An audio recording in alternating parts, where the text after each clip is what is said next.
ছাত্র জনতার গণ অভ্যুত্থানে গত বছরের ৪ অগস্ট শেরপুর শহরে গুলি ও গাড়ি চাপায় প্রাণ হারান ৩ জন। প্রায় এক বছর হলেও এখনও শুরু হয়নি সেসব হত্যার বিচার। এতে হতাশ শহীদ পরিবার।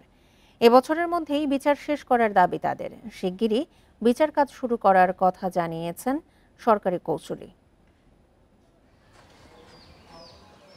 শেরপুরের ঝিনাইগাতির জরাকুড়া গ্রামের বৃদ্ধ জহুরুল হক জুলাই অভ্যুত্থানে শহীদ শার্দুল আশিস সৌরভের দাদা এখনো দরজায় বসে থাকেন নাতির অপেক্ষায়। হয়তো ফিরবে আদরের নাতি। মামলা করলে কি হবো, শাস্তি দিতে হবো আর কি হবো, বিচার তো চাই, কিন্তু ফিরি পাবো না।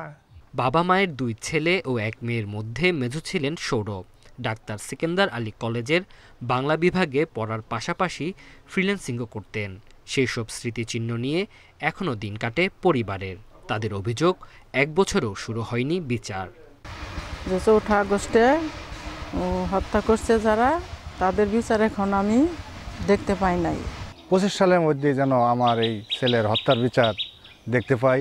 একই অবস্থা শহীদ মাহবুব আলম ও সবুজ মিয়ার পরিবারের। প্রিয়জন হারিয়ে দিশেহারা তারা। এই বছরের মধ্যে বিচার শেষ করার দাবি তাদের। আমার ভাইরে যেরকম নির্মমভাবে জেলা প্রশাসনের গাড়ি চাপা দিয়ে মারলো, এই গাড়ির ভিতরে যারা ছিল, ম্যাজিস্ট্রেট ছিল, এদের অবশ্যই শাস্তি হোক, আইনের আওতায় আনা হোক। এরই মধ্যে সৌরভ, মাহবুব ও সবুজ হত্যা মামলার চার্জশিট দিয়েছে পুলিশ। শীঘ্রই বিচার কাজ শুরুর আশা সরকারি কৌঁসুলির। যেহেতু 3টা চার্জশিট হয়েছে, বাকিগুলোও চার্জশিটের জন্য প্রক্রিয়াধীন রয়েছে।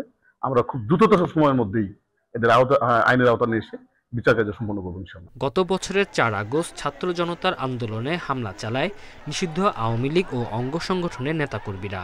এ সময় জেলা প্রশাসনের গাড়ির চাপায় শহীদ হন সৌরভ ও মাহবুব আলম, আর গুলি করে হত্যা করা হয় সবুজ মিয়াকে। Independent news.